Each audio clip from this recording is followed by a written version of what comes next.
Bueno, queridos amigos, bienvenidos a este episodio que es muy especial porque inaugura una serie de episodios que están relacionados con el audiolibro Hemos Pecado. Y tengo el honor y la alegría de tener frente a mí a un pastor que tengo el privilegio de llamarlo amigo. A pesar de que no hemos hablado mucho, ha sido una relación que ha sido muy profunda en poco tiempo, se ha establecido profunda en poco tiempo y yo agradezco mucho eso. Él es pastor ya hace varios años en la iglesia Puente Uh, Largo, aquí en Bogotá, y además de eso tiene un programa, yo lo llamaría programa, ¿no? Pero este de lectura bíblica, yo lo he seguido en varias ocasiones a través de redes, de YouTube especialmente, que es muy enriquecedor y hemos intercambiado varias ideas. Le di mi libro, leyó mi libro y aquí está frente a mí Luis Beltrán. Lucho, bienvenido, hermano. Bienvenido. hey, Miguel, qué presentación. Me honras con tus palabras, muchas gracias. En verdad, tengo este privilegio de conocerte. Te conocía en redes, ¿no? Te conocía en Twitter, te conocía en Instagram. Veo cómo llegas a un grupo de jóvenes muy interesante. Y bueno, jóvenes y gente, ¿no? Gente, tú sabes que los jóvenes ya son hasta los 50 por allá. Es verdad, es verdad. Y veo que tienes un mensaje muy especial, balanceado, nada dogmático, pero sí muy reflexivo. Y eso me ha llamado poderosamente la atención y me ha gustado, todo lo que compartes me ha gustado, inclusive en las cosas en las que no estemos 100% de acuerdo. El planteamiento que haces es tan, ¿cómo le dijéramos? Tan bien hecho, tan reflexivo, tan que me hace pensar y revisar mis posiciones y bueno, en algunos casos afianzarme, en otros casos dudar, ¿no? Me ha parecido muy rico conocerte y conocer tu contenido. Gracias, Lucho. Muchas gracias, de verdad. Aprecio mucho eso porque la posibilidad de diálogo yo creo que es uno de los regalos más grandes que nos da el Señor precisamente para crecer, para aprender juntos.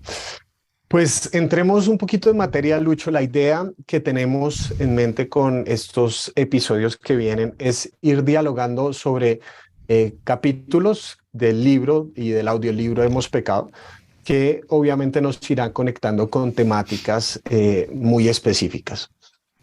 Recuerdo, como si fuera, no hace mucho, pero cuando nos sentamos a hablar por primera vez en ese almuerzo que estuvimos casi toda una tarde juntos, uno de los elementos que me pareció más bonito a mí de esa charla es que tú eres pastor, amas la iglesia, pero también eres muy consciente de muchas realidades que la iglesia se ha equivocado, que como iglesia, en términos generales, estructurales, institucionales, llamémoslo, eh, nos hemos equivocado. Te contaba en esa ocasión y es parte de lo que me llevó a escribir este libro, que mucho de mi trabajo pastoral está siendo hacia personas no que no conocían a Jesús, sino que conocieron a Jesús en una iglesia y su corazón fue lastimado de muchas maneras. Entonces, creo que hay un elemento donde la iglesia debe aprender a pedir perdón, donde la iglesia debe decir, hombre, sí, nos equivocamos y necesitamos cambiar el camino.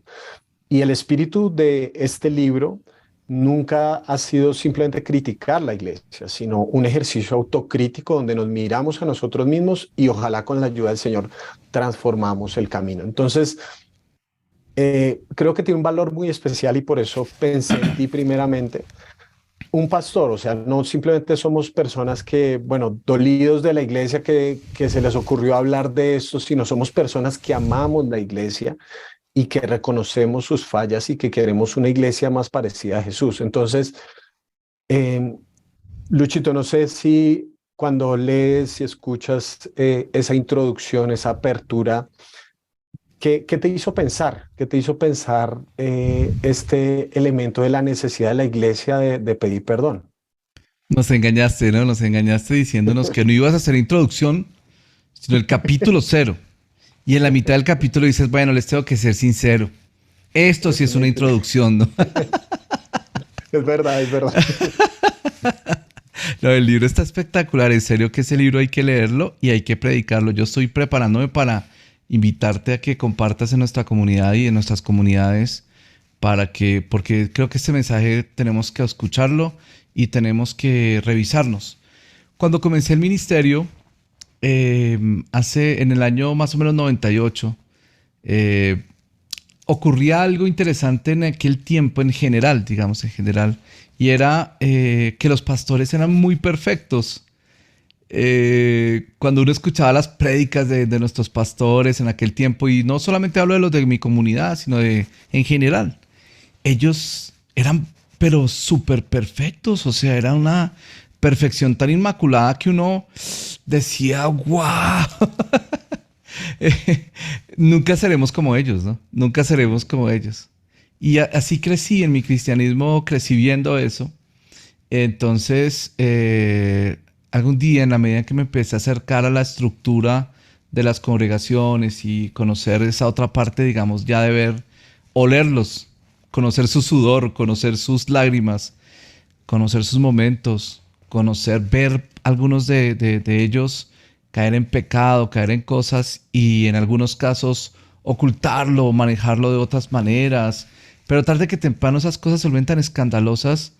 Recuerdo mucho uno que se llamaba Jimmy Swaggart, que era un gran predicador. Todo el mundo salía de los cultos a escuchar a Jimmy Swaggart.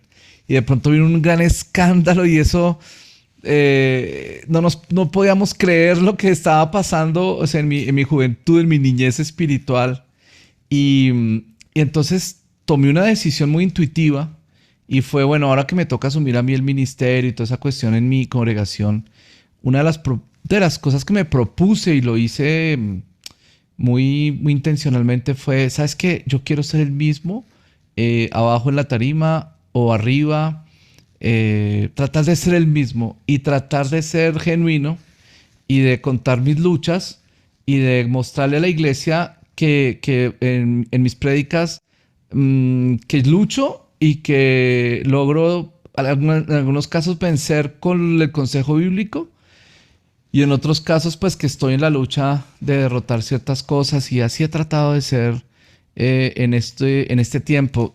Honestamente, Miguel, uno de esos es lo que se propone, no sé si lo habré logrado.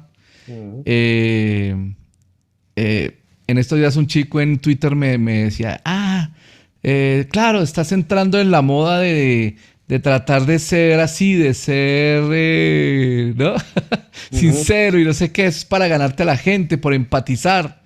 Y yo le digo, bueno, realmente desde que comencé el ministerio quise ser así, pero seguramente al leer su escrito me doy cuenta que tal vez no lo he logrado, tal vez sea otra imagen. Bueno, no sé si lo habré logrado, pero por ejemplo, por contarte un detalle, en algún momento fui restaurado de un tema y le conté a la iglesia, después de ser restaurado les conté, mire, yo luché con la pornografía, esta fue mi lucha y derroté eso, o por lo menos en proceso de derrota fue así, esto, lo otro, y eso, por ejemplo, ese tipo de prédicas me generaron, obviamente, que mucha gente dijera, uy, este pastor es un pecador. Y otra gente dijo, yo estoy luchando con eso, ayúdame. Y entonces había como una empatía y entonces eso es lo que hemos tratado de hacer en cada momento, contarle a la iglesia, mira, nosotros peleamos y tratar sin ser sincericidas, de ser honestos. Y bueno, una de las cosas que me hacías pensar entonces en el libro es que no debo abandonar ese camino, pero hay otro punto que también tú tocas ahí que me dejaba pues como muy pensativo y es la necesidad de reconocer nuestros errores históricos y actuales, ¿no? Por ejemplo, siempre que se celebra la Reforma y todo ese cuento, entonces uno, por ejemplo, tiende a maximizar la figura de Martín Lutero, por ejemplo, y pues como convertirlo pues como en un... No, es un elemento intocable, es algo así como que Jesucristo, Pablo y Martín Lutero. Algo así, por ahí. ¿Cierto? Y me parece que eso es muy dañino hacerlo porque, bueno, Martín Lutero tuvo cosas buenas, pero tuvo también cosas muy negativas. Y entonces una de las lecciones bíblicas súper lindas es ver a Pedro negando al Señor y luego siendo restaurado. Y ver a Pablo por momentos pensando una cosa y luego siendo corregido por el Señor y verlos avanzando. Por ejemplo, yo veo a Pablo que en el primer viaje misionero cometió errores muy graves que le costaron sufrimiento tremendo y corrigió en el segundo viaje.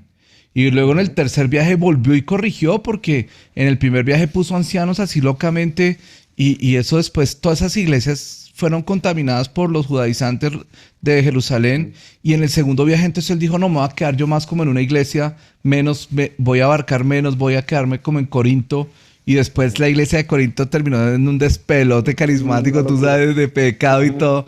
Entonces él como que en Éfeso dice, no, en Éfeso, en el tercer viaje misionero, ya no voy a ser como tan pastor, aquí me voy a dedicar es más bien a hacer discípulos. Entonces se puso a hacer discípulos y parece que ahí ya encontró como la, ¿sí me entiendes? Entonces como que Pablo mismo está reevaluándose a sí mismo y Hechos nos está mostrando un avance en él.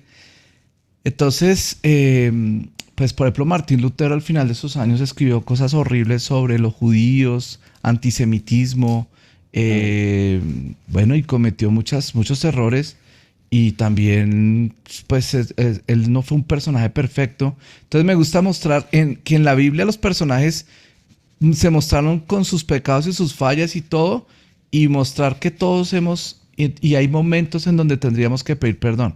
Por ejemplo, pues me imagino que mucha gente lo habrá hecho, pero por ejemplo al pueblo judío habría que pedirle perdón por eso que Martín Lutero escribió y por lo que engendró después en la cultura Claro. alemana, que inclusive creo que llegó hasta Hitler y todo lo demás, ¿no? Sí, sí, sí.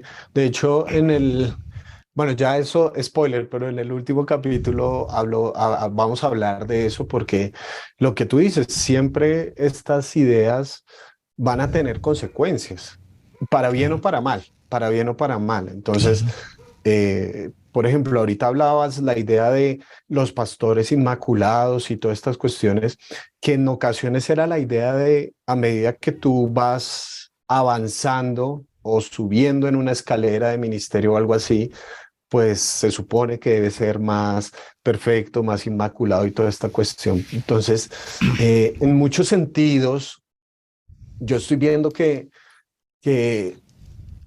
cada vez está necesitando ser más real, más Sí, honesto y como tú dices, puede haber gente que no la entienda, que no la interprete, ¿sí? Que diga como, ay, tú estás haciendo esto para validarte con algunas personas o algo así. Y de ninguna manera ese es el propósito, porque también me lo han dicho, alguna vez me lo dijo alguien, cuando le mandé, que lancé el libro hace un año, tal vez un poco más, que le lancé el video promocional, un pastor de otra latitud me dice, no, pues que pase el amante. Entonces, ¿por qué? Porque interpretó que mi libro era como si yo fuera Laura en América, entonces que pobrecito, la iglesia le ha cascado todo el mundo, entonces como haciéndose del lado de la víctima, sí, como victimizando y todo sí, sí, sí. para tratar de llegar a la gente. Y no es ese propósito, es precisamente el hecho de reconocer nuestras faltas. O sea, ¿cuál es el problema con arrepentirse? Y claro, uno puede decir, bueno, pero yo no hice eso, o sea, yo no fui el pastor que fue infiel, yo no fui el pastor que se robó la plata o algo así. Claro, pero de todas maneras hacemos parte Somos, de esta historia, es parte de nuestra historia. ¿Qué claro, hacemos? Sí, claro. o sea, es como ser colombianos.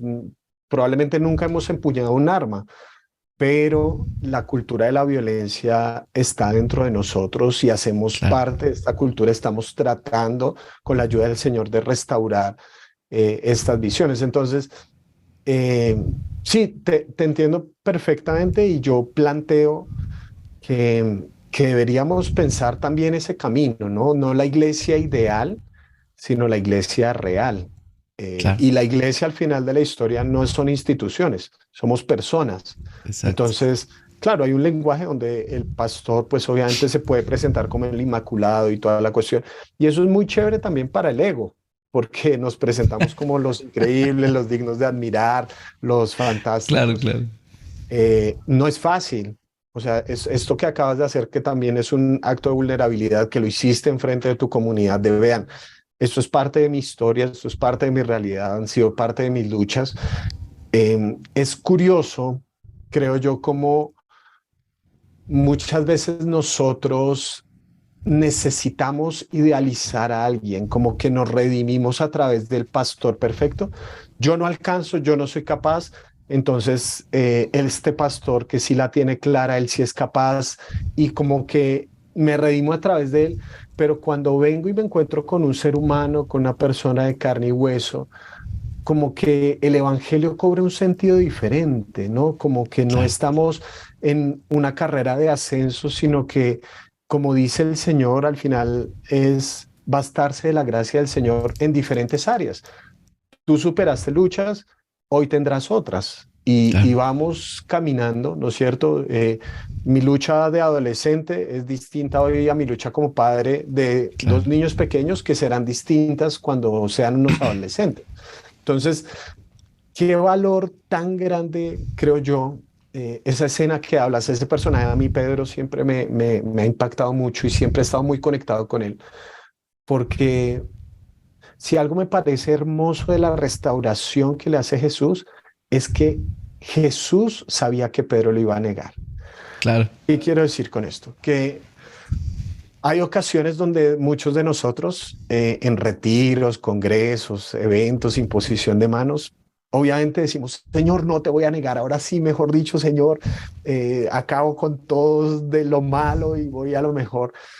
Y el Señor con misericordia, yo pienso que nos dice, no, Pedro, esta noche, esta Si noche supieras lo va a que va a ser pasar esta complicado. noche. Sí.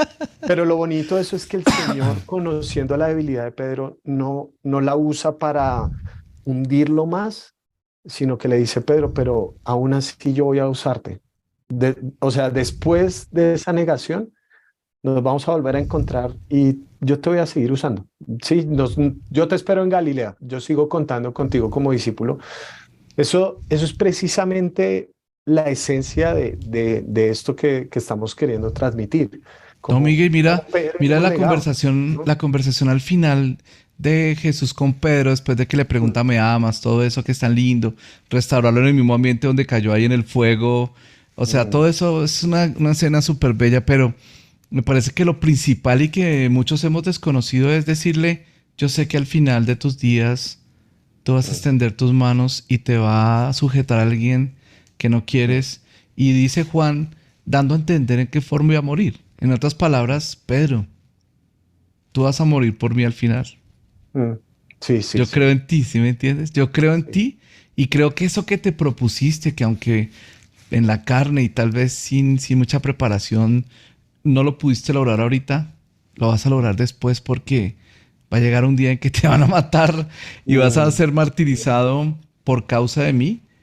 mm. Y bueno, vas a cumplir con eso y eso me parece tan lindo que alguien le pueda decir a Bello. uno, sabes que yo creo en ti. Y Mm, Jesús qué se lo bello. dijo a pesar de sus debilidades y todo. No, y eso es que ese es el proyecto de la iglesia, que uno dice, pero ¿cómo dejaste los hombros en los hombros de personas tan imperfectas semejante proyecto? Es que uno dice, de verdad, Lucho, no sé si te pasa que uno a veces se pone a pensar y decir, pero Señor, ¿cómo, o sea, cómo en la iglesia parte de tu plan de redención del mundo? O sea, si la iglesia ha tenido tantos errores y tantos fracasos y al final en Apocalipsis dice que Él se va a presentar esa novia sin mancha y sin arruga. ¿Cómo? No tengo ni idea, ¿no? No tengo ni idea, pero es como, Señor, este es tu plan, o sea, hacemos parte de este proyecto y queremos que este proyecto sea más conforme a lo que tú tienes en mente, no conforme a nuestros momentos, a lo que pensamos o simplemente para inflar nuestro ego, sino conforme a tú quién eres, ¿no? Claro, Luchito, el primer capítulo, yo me enfoco en el tema, que yo creo que es un tema fundamental y sí, transversal, que es el tema de la hipocresía. sí, Una de las tesis de ese capítulo es que la hipocresía es un pecado que profundiza a otros pecados. Y está esta imagen que Jesús, si con algo fue muy tajante, fue con el tema de la hipocresía. O sea, si tú quieres escuchar un discurso extenso de Jesús en contra de un tema, es en contra de la hipocresía en Mateo, donde Jesús habla y le dice a los fariseos, ustedes son hipócritas porque hacen esto, esto y esto. Y cuando uno escucha a las personas, si tú le preguntaras a alguien qué es lo primero que viene a tu mente con la palabra cristiano, mucha gente te contestaría hipócritas. ¿Por qué con tanta facilidad nos asocian con esa palabra hipócritas en lugar de asociarnos más con la persona de Jesús? Yo sé que podríamos aquí inferir mil cosas y suponer mil cosas, pero ¿por qué crees que ha sido lastimosamente una marca tan clara, tristemente, para definir muchas veces el cristianismo? Sí. Bueno, yo pienso que Jesús siempre les advirtió que se cuidaran de la levadura, ¿no? Y la levadura, hasta donde entiendo, representa tres cosas que son el mal ejemplo. Les decía, cuídense del mal ejemplo que dan porque predican una cosa pero hacen otra. Entonces ellos viven dando mal ejemplo. Les decía, cuídense de la levadura en el sentido de la falsa doctrina incorrecta que se predica en donde se le añaden a las palabras de Jesús tradiciones de hombres y otras cosas que elevan los estándares mucho más arriba de lo que Dios mismo quería. Y entonces cuando las personas no cumplen con esos estándares, pero se los han enseñado a otros, entonces tienen que ponerse una máscara, ¿no? Es la necesidad de, digamos, de mantener una actuación, como tú lo señalabas muy bien en el libro, y es porque como les he establecido a los demás eso, entonces yo tengo que mantener la actuación. Entonces se juntan los dos capítulos, el del legalismo y la hipocresía, porque en la medida en que yo establezco legalismo, es decir, que subo los estándares de Dios por encima y coloco estándares humanos, entonces una de dos, o me declaro defraudado de todo el esquema que armé de estándares, o empiezo a decir que sí los vivo colocándome una máscara de hipocresía, ¿no? Entonces, creo que el cristianismo en general en América Latina ha sido muy así, muy de mostrar cosas que no somos por algo que llamamos el testimonio. Entonces, tenemos que dar testimonio de Cristo y pensamos que dar testimonio de Cristo es mostrarnos perfectos, que es todo lo contrario a lo que la Biblia muestra, porque en la Biblia mostraron los defectos de Pedro, de Pablo, de todos los fundadores, digamos, de la religión cristiana, todos mostrando sus Juan, Boanerges, o sea, si tú miras los tres grandes personajes de la religión cristiana, que serían Pedro, Pablo y Juan, digamos, serían como los grandes, o Santiago, incrédulo, no creía en el Señor, o cualquiera de ellos, ¿sí? El cristianismo está basado precisamente sobre la idea de un Jesús perfecto actuando a través de gente llena de problemas y dificultades, pero en ese trato Él hizo la obra a través de ellos. Entonces, otro entendimiento que nos ha dañado mucho es el entender que hay cosas de la Biblia que son claramente para la iglesia invisible, es decir, para la iglesia que es el cuerpo de Cristo, el cuerpo místico de Cristo, digámoslo así. La iglesia pura y sin mancha es la iglesia que Él redimió con todos los redimidos por Cristo en su nivel ya de cuerpos gloriosos y todo lo demás. Pero que la iglesia visible está llena de personas en proceso, ¿entiendes? Entonces, una cosa es la iglesia invisible y otra cosa es la iglesia visible. Y que el testimonio principalmente no se trata de mostrarnos perfectos, sino que en medio de nuestra imperfección sirvamos a la gente. Y en ese servicio es donde más se puede notar la vida de Cristo en nosotros. Entonces, digamos que una cosa que me asombró cuando estuve en Corea, tuve ese privilegio de estar allá en Corea, era el respeto que los budistas tenían por los cristianos. A diferencia de lo que pasa aquí. Por ejemplo, en una ocasión estábamos ahí con una cantidad de budistas y dijeron, él es un moksanim, significa pastor. Él es un pastor. Y todos los budistas me hicieron venia y me saludaron así con venia. Y el que me traducía me decía, ellos respetan de una forma increíble a los pastores porque pues en el evangelio que llegó a Corea fue un evangelio de servicio. Los misioneros iniciales que fueron allá no fueron tanto a plantar iglesias, especialmente después de la guerra entre entre las dos Coreas y eso, los misioneros fueron a plantar orfanatos, a plantar hospitales, a plantar colegios, a servir a la comunidad. Y entonces en Corea ellos tienen la idea, y todavía la mantienen, de que el cristiano es un siervo de la comunidad y que ellos pueden ver a Cristo en todo eso, y por eso hubo una conversión tan grande y un crecimiento tan grande de las iglesias coreanas, porque ellos entendieron que ellos que estaban sirviendo y ellos querían hacer eso mismo y seguir sirviendo, y eso ha sido una cultura muy muy grande en Corea. Entonces yo decía, bueno, yo llego a Colombia y digo, pues en una reunión soy pastor, y todo el mundo se cuida la billetera, ¿no? Todo el mundo dice, este man nos va a sacar plata, este tipo con qué nos va a salir. O sea, la credibilidad de los pastores, y eso aquí es increíble, o sea. Entonces yo pensaba, creo que tiene que ver con eso, con que hemos equivocado el testimonio. El testimonio no es un testimonio de perfección, el testimonio es un testimonio de servicio.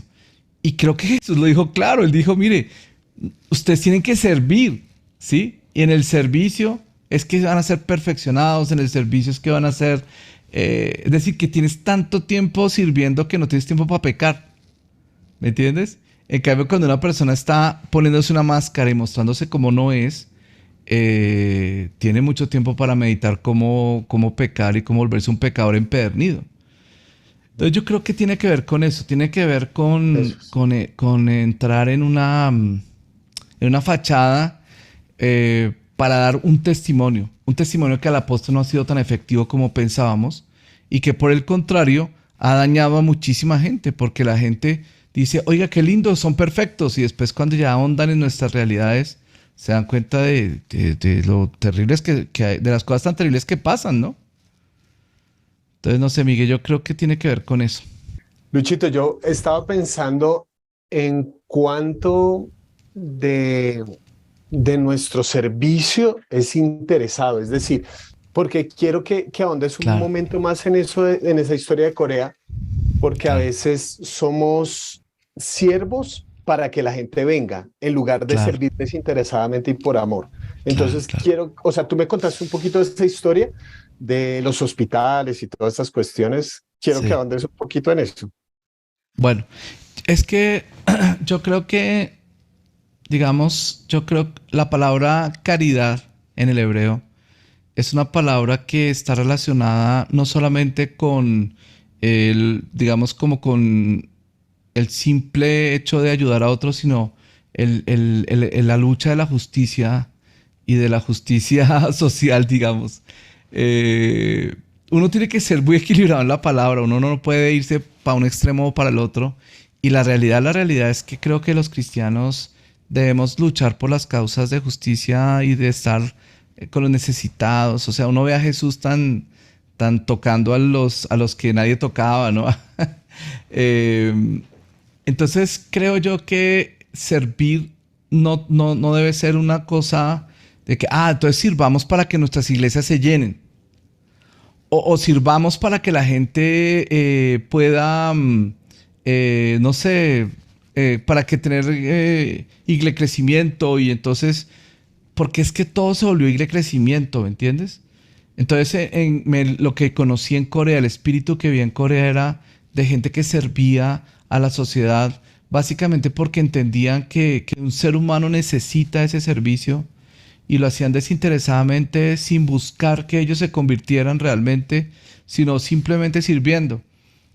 Y obviamente que eso es un resultado, la conversión vino porque muchos de ellos los buscaron y dijeron, queremos saber más de ustedes, díganos qué es lo que ustedes creen. Claro, imagínate estos coreanos decepcionados con sus dioses por todo lo que acaban de sufrir, decepcionados por sus gobernantes, decepcionados por la política, decepcionados por tantas cosas, y encuentran a unas personas que vienen a servirlos. ¿Ustedes por qué nos vienen a servir? Nada, porque los amamos. Queremos servirlos. ¿Saben por qué? Porque ustedes son seres humanos y no pueden vivir en estas condiciones. Entonces no podemos permitir que haya huérfanos. ¿Por qué? Porque es que no es justo que un niño crezca en la orfandad. Entonces vamos a formar un orfanato porque amamos a la gente porque Jesús nos amó a nosotros, entonces amamos a la gente. Entonces no tenían un énfasis de iglesia crecimiento, sino de verdadero servicio, de servicio Y, genuino. y ahí los cristianos se convierten en una pregunta, en lugar de querer como dar respuestas, se convierten en esa pregunta. Tú lo dijiste, como, ¿por qué? O sea, ¿por qué hacen esto por nosotros? Después de una guerra, cada uno está pensando en sí mismo y se olvida de los demás. Qué interesante que venga una persona a servir, no a señalar, no a decir se lo tenían merecido, como suele pasar cuando ocurre Sí, algún desastre natural o de cualquier sí, otro sí. tipo. Ahí salimos de una vez a decir eso es porque siguen a tales dioses o tales cosas, Claro, sino claro. sirvieron a la comunidad y se convirtieron en una pregunta para esa comunidad. O sea, ¿qué tienen ustedes? ¿Qué tienen? Y yo tengo esa imagen que cuando yo ya te había escuchado esa historia, fue tan impactante para mí de cómo, cómo nos percibe el mundo, ¿no? O sea, estos son fácilmente los hipócritas o algo así, o estos son gente que nos sirve desinteresadamente, que a un monje budista en la entrada del hospital cristiano no le dicen, bueno, se convierte o no lo servimos, sino lo sirven por amor a esa persona, lo sirven desinteresadamente, aun si eso no significa irle crecimiento y demás. Tú contabas esa historia y yo tuve la oportunidad también de conocer a unos hermanos en China bueno, yo estaba en Indonesia y y fue un encuentro a nivel mundial y eran hermanos de China y muchos de ellos, sus iglesias crecieron en alcantarillas y en lugares obviamente muy oscuros Ah, porque era prohibido ser cristiano. Y esta gente se memorizaba la Biblia, se amaban unos a otros, sí, o sea, literalmente no era como, ay, hoy no tengo ganas de ir o algo así, no, tú sabías que si en este grupo de 10 12 20 personas faltaba alguien, es porque seguramente lo habían arrestado, lo habían claro. matado, ¿sí? Mm. Porque era tal el compromiso de estas personas con Jesús que de verdad estaban dispuestos a dar su vida por él. Y yo cuando escuchaba a ellos y ellos me preguntaban, ¿y cuáles son los retos en la iglesia en Colombia? Y yo decía, de verdad, a veces tenemos un cristianismo tan cómodo porque nuestros retos son cómo tenemos sillas más cómodas, ¿no? Cómo Claro, nos hacemos más viables para que la gente pueda venir, porque si es media hora de trancón, entonces mejor ya no voy, no pertenezco. Y para ti como predicador, gracias a Dios, eres un excelente predicador, entonces para uno como predicador, Dios mío, pero entonces cómo llamo la atención de la gente, porque media hora de sermón, entonces ya es mucho, es como muy exagerado. Entonces, yo pienso que a veces esa comodidad nos lleva fácilmente a esa hipocresía. Históricamente, pensaba que los fariseos son el arquetipo de la hipocresía, porque hubo sí. un momento donde ellos se acomodaron, donde no Mm. tuvieron que luchar, estaban bien con el imperio, eran respetados por la gente, se acomodaron, entonces no había necesidad tanto de la vida, no había una trascendencia de esta fe a la vida, sino simplemente se quedaba en el conocimiento. Y yo veo que mucho, especialmente el cristianismo en América Latina, pasa a ser eso. No sé si tienes esa percepción, Luchito, pero Sí, sí. que uno ve en las redes sociales y lo mismo, siempre van a aparecer que o los progresistas o los fundamentalistas, los ultraortodoxos y los no tan ortodoxos y hay grupos de Facebook de discusión de la sana doctrina y le pelean a uno y todo. ¿Y qué de la vida? O sea, Sí. qué de aterrizar eso a la vida real? ¿Qué pasa con la iglesia para ese niño huérfano? ¿Qué pasa con la iglesia para ese jovencito que se quiere meter un tiro una vez por semana? ¿Qué pasa con la iglesia para estos jovencitos que están llenos de ansiedad? ¿Qué pasa con la iglesia para esa mamá que no tiene con qué alimentar a su hijo? Entonces, es muy fácil quedarnos en esa dimensión de la ortodoxia, pero no llevarla a la práctica, ¿no? Es que se dan tantos factores, me haces pensar, como tú dices, me haces pensar en 500, en 500 ideas, ¿no? Una de Ujú. las ideas que quisiera compartirte, que también la aprendí en Corea, es una conversación que tuve con un gurú de la oración. El tipo era, mejor dicho, en su iglesia, Miguel, la gente entraba a las igual, más o menos 4.000 personas y se iban y a las 6 entraba otro grupo y a las 7 entraba otro grupo y a las 8 entraba otro grupo. O sea, en la mañana ellos hacían 4 o 5 servicios de oración todos los días desde las 4 de la mañana, lleno total. Y entonces Todos miles de personas, o sea, en cada hora cada salían servicio miles de 4.000 personas. personas. Sí, sí, sí, así, así. Y Qué así son locura. la mayoría de las congregaciones en Corea. ¿Ok? Entonces yo pues tuve la oportunidad de reunirme con el pastor al final. O sea, es obviamente esos pastores, o sea, ya en Corea hay un evangelio muy desarrollado y también hay lo mismo, hipocresía, cosas, problemas, igual, ¿no? No Ujú. estoy No es tratando de perfecto. mostrar una iglesia perfecta. Hoy en día hay mucho de eso también, ¿no? Pero lo que te quería contar era que el pastor principal me dijo, nos citó a un desayuno después de que terminó todo el movimiento y entonces éramos pastores de toda América Latina ahí con él y él nos dijo que nos iba a dar la clave para hacer iglesias de oración. Mm. Entonces todos estábamos ahí. Este es el momento en Grábelo. donde, este es el momento, ¿me entiendes? Donde, Sí, que grábelo, tanto grábelo. estábamos esperando, ¿no? El momento. Entonces todos ahí. Y el tipo dijo así, mire, para hacer una iglesia de oración, lo primero que ustedes, y lo único que ustedes tienen que hacer es orar. Increíble. Todos nos quedamos como que, Sorprendente. yo pensaba, nos va a dar los 5 puntos sobre... Entonces él nos dijo, yo les garantizo que ustedes, los pastores latinos, si yo les pidiera que predicaran sobre la oración, cada uno de ustedes podría hacer una prédica sobre la oración y saben muchísimo sobre la oración. Se saben toda la teología de la oración de tal manera que nos dejarían callados a los pastores coreanos en cuanto a teología y conocimiento de la oración. Mm. El problema, decía él, el problema es que el conocimiento que no se aplica es como la comida que no se procesa. Él decía, el cuerpo humano, cuando come demasiado, entonces almacena comida en forma de grasa, pensando el cuerpo, hey, este tipo va a necesitar un almacén, o sea, este tipo está comiendo tanto es porque necesita, va a entrar en una, no sé, en una hibernación, entonces tenemos que almacenar mucho por eso somos como ositos. Como es- Por eso quedan como un osito así para la hibernación. Exacto, entonces porque están preparándome para la hibernación, ¿no? Y el cuerpo dice, ¿cuándo viene la hibernación? Que este tipo sigue Sí, sí. comiendo y nada. Ajá. La vesícula un día dice, oiga, ya. Ujú. El Es verdad, páncreas dice, el páncreas cuando ya dicen, ¿saben qué? Este man nunca va a hibernar y es cuando uno entra en prediabetes. No, ya es me verdad, cansé, ya no más. Bueno, es entonces verdad.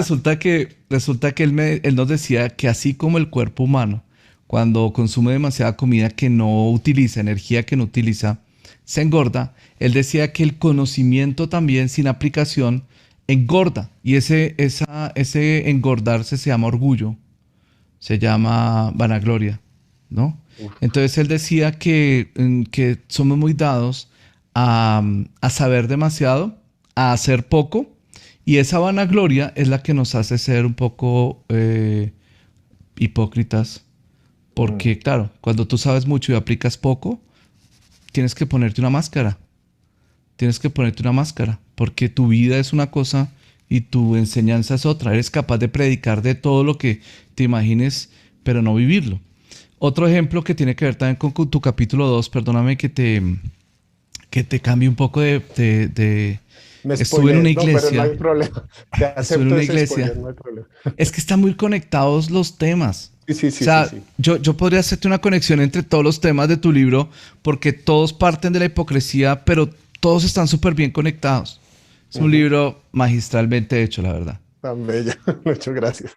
No, en serio, en serio. Gracias, gracias, man. Entonces, imagínate que estuve en un, no voy a decir el país ni nada porque no quiero echarle a nadie, pero estuve en un campamento juvenil en donde se asombraron de que yo llegara sin corbata, porque ellos tenían la expectativa de que yo llegaría a predicar con corbata. Yo dije, pero me dijeron que era un campamento juvenil. Entonces, Que tiene de juvenil una corbata, claro.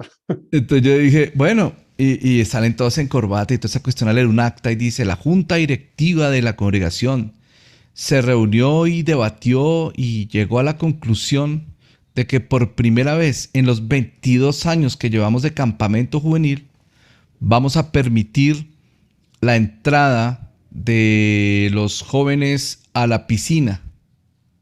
Los jóvenes todos como que...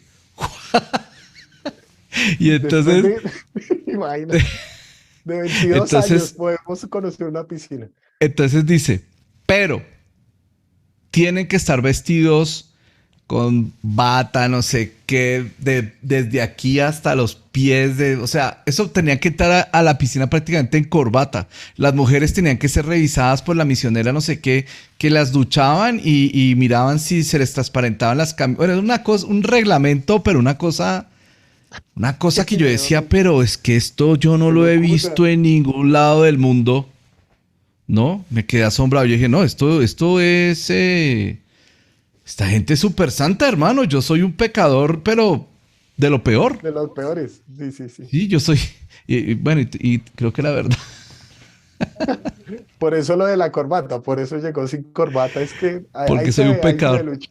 A propósito, cuando comencé a predicar, un paréntesis, cuando comencé a predicar en el 98, no usaba corbata y, y lo hacía básicamente para no verme como el único diferente de la congregación, porque creo que todos somos reyes y sacerdotes y yo no debo ponerme como una sotana o algo así que me diferencie de los demás, con todo respeto con los que creen que eso es válido y tal, pero en mi perspectiva del cristianismo, bueno, si todos somos iguales, entonces todos somos iguales, pero yo no puedo posar aquí de santo porque tengo un vestido, bueno. Entonces imagínate que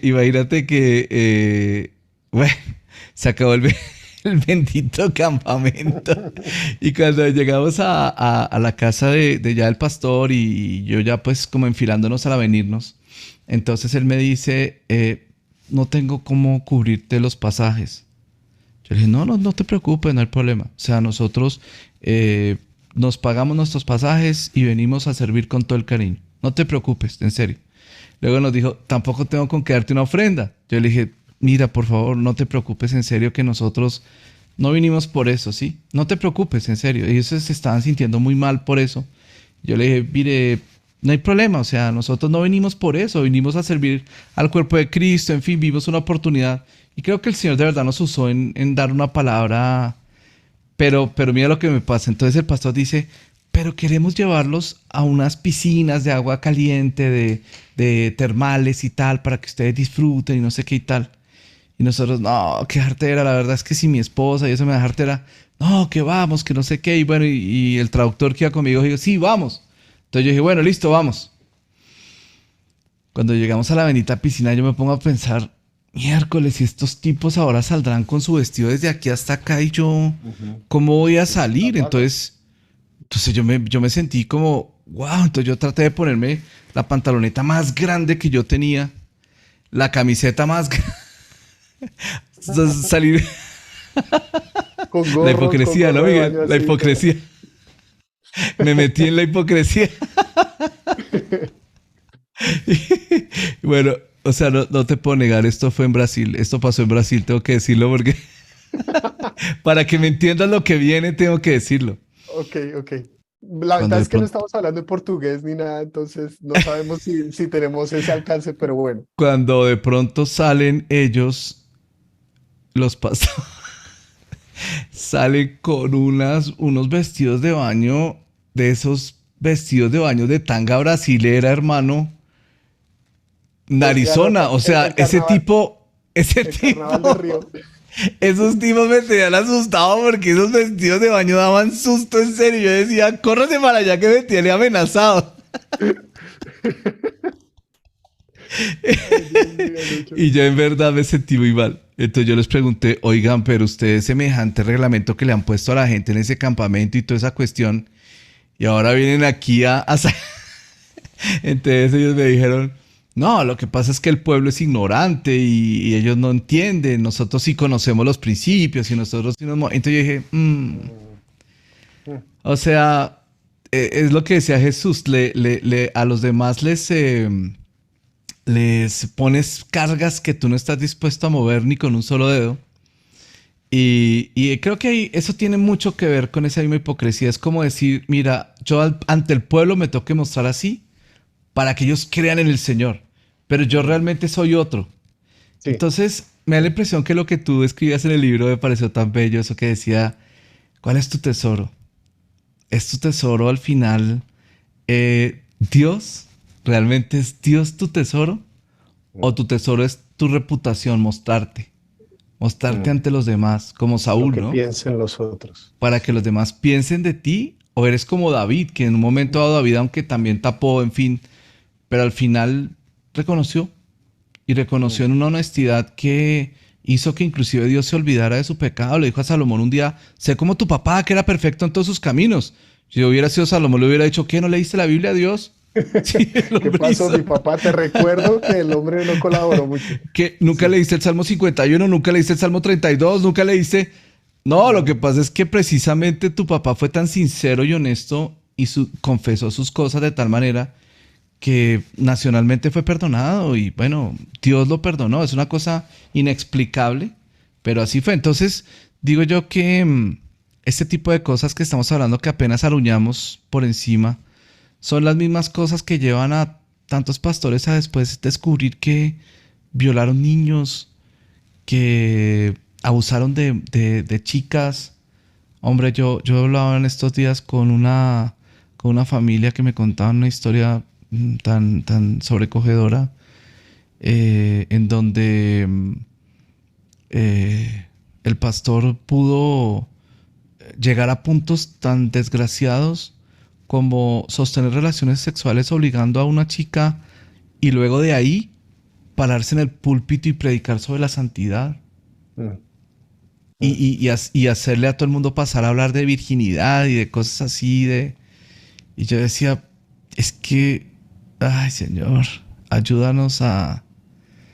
Entonces se plantea obviamente una situación es esta. Es verdad que la Biblia muestra que los líderes cristianos tenemos que ser un ejemplo, ¿no? Y debemos ser Sí, sí, sí. ejemplares, ¿no? O sea, tú ves los requisitos de los ancianos en En 1 Timoteo y todo, Timoteo, sí, todo, sí. Tito uno, eso no es para pasárselo por la faja, en verdad, eso es verdad. Entonces está entre, o sea, entonces es como que, ¿sabes qué? Creo que lo que Pablo le está diciendo a Timoteo es que la gente que genuinamente viva esto deben ser los líderes. ¿No? Ujú, ujú. Y que digamos que lo viven no en perfección, porque ahí no muestra tampoco una perfección, pero que están en una lucha seria, sincera, en Sí, contra honesta, honesta, que están honesta, luchando con una esos lucha temas. honesta, sincera, que los debe llevar a ser personas ejemplares, inclusive en eso, Sí, sí, ejemplares en su honestidad, en su sinceridad, en reconocer, en poder.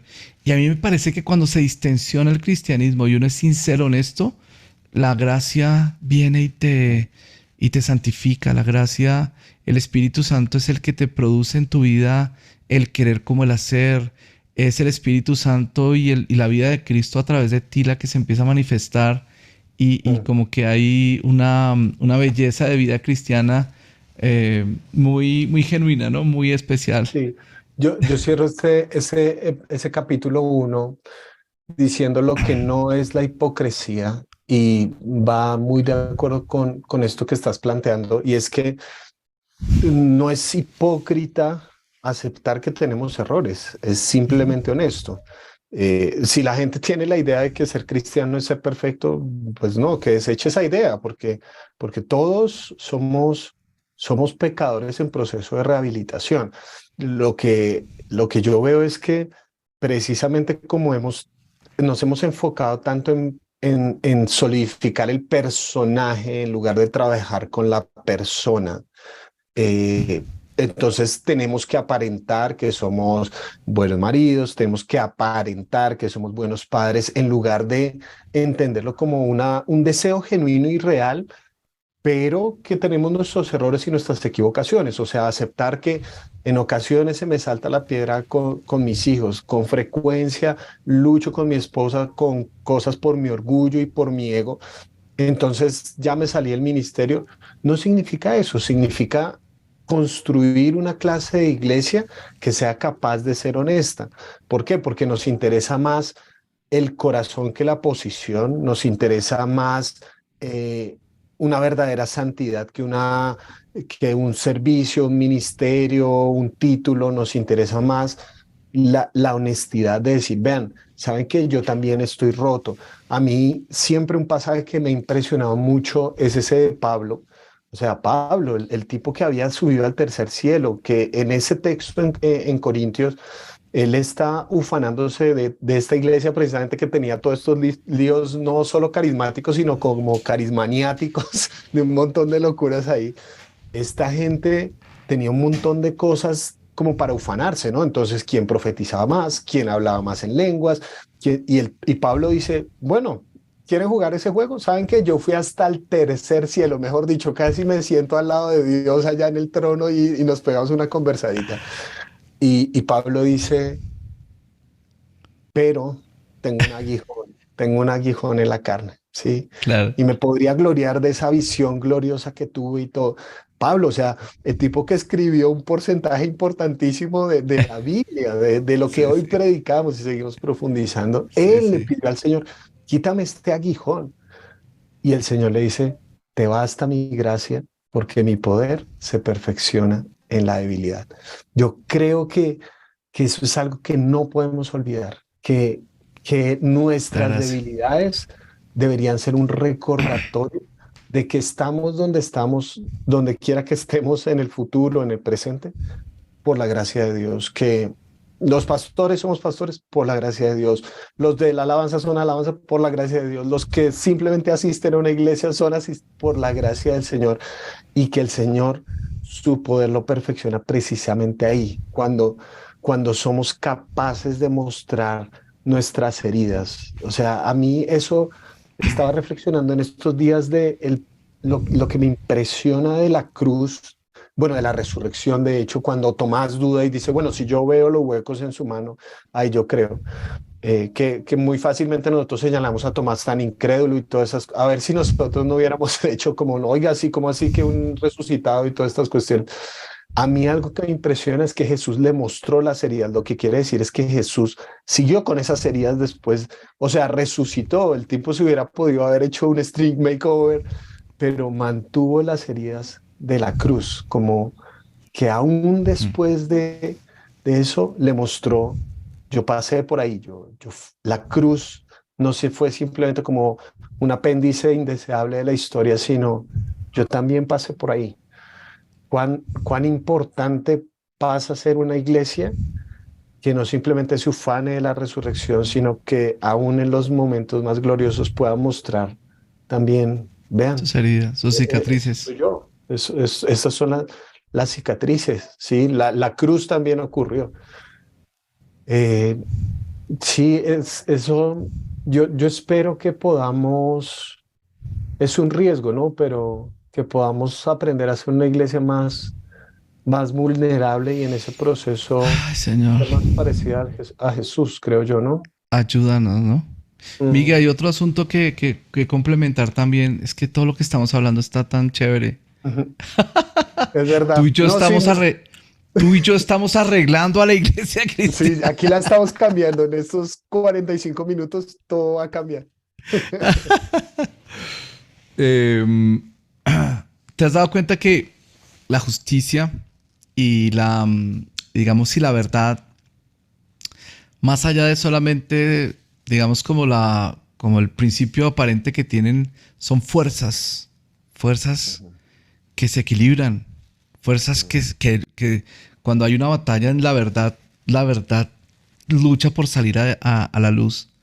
ujú. Y cuando la justicia está torcida hacia algún lado, viene una fuerza contraria que la lleva a centrarse y es una cosa que uno no puede, que es como fuerzas que Dios dejó en medio de la sociedad, en serio, es totalmente real. Entonces, por ejemplo, cuando en una iglesia no se vive en la verdad, sino se vive en la hipocresía, entre la gente que no vive en hipocresía se genera una batalla increíble por acabar con la hipocresía, por encontrar los grandes secretos de los hipócritas, por desnudarlos y por mostrar su vergüenza. Entonces creo que hoy en día que tú y yo somos, ay, tan bello tu hijo, estamos viendo cómo hay tanta gente dedicada a darle duro a los pastores, darle duro a todo, tratar de, ¿cómo se dijera? De desenmascarar y tal. Es por eso. O sea, es porque un desbalance que hay unas fuerzas que lo están balanceando, ¿sí me entiendes? Entonces, creo que si nosotros, los que de alguna forma estamos en un liderazgo, en algo, distensionamos eso, quitándonos las máscaras, siendo más genuinos, más honestos, pidiendo perdones donde hay que pedir perdón, reconociendo errores donde hay que reconocerlos. Una frase que tú decías tan importante: a pesar de los errores que los cristianos cometemos, no somos Cristo. Es decir, Cristo sigue siendo verdad, sigue siendo, ¿no? A pesar, o sea, si nosotros distensionamos esto y logramos ubicarnos un poquito más en ese cristianismo genuino, creo que también se va a distensionar el otro lado y va a haber menos haters, va a haber menos, bueno, siempre habrá rebeldes en el mundo, pues, y tal. Pero yo Es siento, verdad. en muchos de ellos siento que Dios los puso a hacer eso. Hay Ujú. unos que los ven correctos, son vulgares, son groseros, son irrespetuosos, son de verdad que uno dice, Dios mío. Pero en muchos casos siento que Dios los puso a hacer eso para equilibrar las balanzas de justicia y de verdad que a veces nosotros hemos desequilibrado. Por eso Sí. me parece tan lindo tu libro, porque tu libro no se inclina hacia ninguno de estos lados. No es un libro ni de izquierda ni de derecha, tampoco de centro desde el punto de vista político. Es un Ujú. libro del reino de Dios, ¿no?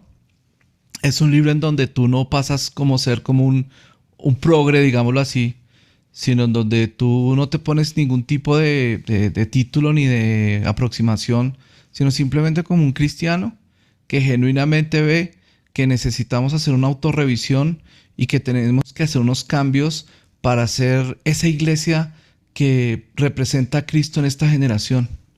Y que Ujú. yo creo que lo que tú has escrito allí es valiosísimo porque nos ayudaría a poder llegar, a acercarnos más a la juventud, a acercarnos más a todos aquellos que están heridos por los diferentes pecados que hemos cometido como iglesia.